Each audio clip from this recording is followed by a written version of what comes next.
Hey guys, welcome to the review. So in this video I'm going to be reviewing Captain Marvel Volume 1 from the 2014 to 2015 one.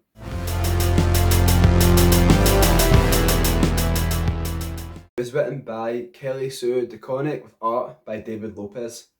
So the book follows Carol Danvers, aka Captain Marvel, as she finds this character called Tika and she's tasked by the Avengers to take her back home to her home planet. And when she gets to the home planet, she realises there's people dying there from this mysterious illness and they don't know what's causing it. So she wants to get to the bottom of it. Meanwhile, this dictator is trying to also take over the planet. So first off, what I liked about the book is I thought that the book did a great job of showing just how good a person Captain Marvel is. As for the story, all she really had to do was just to get this person to her home planet, and when she got there, she just had to leave. But then when she realised all this stuff was going down, all she did was want to help. There's actually a good scene where it's the head of this planet takes out this council in front of everyone and they make this decision on what they want to do, and she decides, I'm staying, I'm helping you no matter what, and they're all treating her like crap essentially, but she doesn't care and she just wants to help them out, and that is the main thing of the story, is that she just wants to keep helping them out.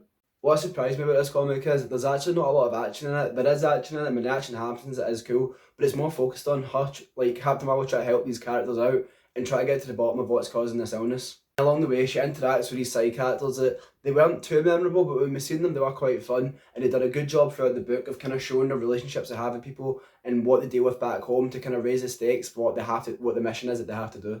Like I said, the characters were the side characters weren't really that memorable, but they were funny. Remember we did see them; it was quite fun. But it was kind of you read it, and once you've done reading it, you've forgotten about these side characters. But it's the interactions with Captain Marvel that you do remember. And then essentially the story is it's how these characters try to figure out what's happened to the planet, and overall it is a fun story to read, and it was just quite an exciting journey for me anyway. There was one side character that I remembered, and her name was Jackie, and she was actually quite sassy and quite funny, and she just didn't care. She'd always just run into the battle and just not even thinking, and it was quite funny because everyone would be worried about her and she was just running in head first, and even Captain Marvel was oh, but it was funny and I actually quite enjoyed that. Another thing I did enjoy in the comic as well is at the very start of the comic we see that this is when Carol Danvers gets tasked with it.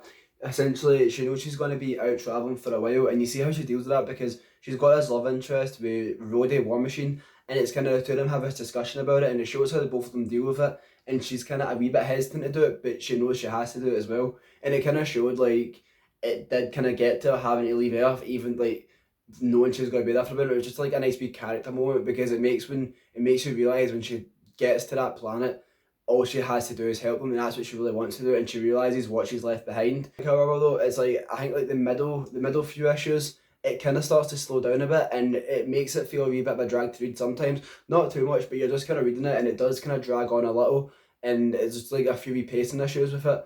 But once it gets good, it gets really good. I really like the artwork in the comic book as well. It kind of, when she goes to this planet, there's all these different species and all these different aliens, and it's pretty cool to see them, and they all had these cool, interesting designs, which I really liked as well. It was a very colourful comic book as well, so it really fit with the character as well. And whenever she was on panel, you could she stood out as well, obviously with her costume, which I thought was really cool as well. Because among all these people, there's loads of people in one panel, and you actually know where she is because you'll notice her right away. Another thing I actually enjoyed in the comic as well was that she actually makes a lot of Star Wars references in it. She has a cat in it called Chewie, and she just constantly makes Star Wars references. She tries an Obi-Wan mind trick on someone, and it just fails, and she's oh well, and it just starts punching them, and I thought that was dead cool.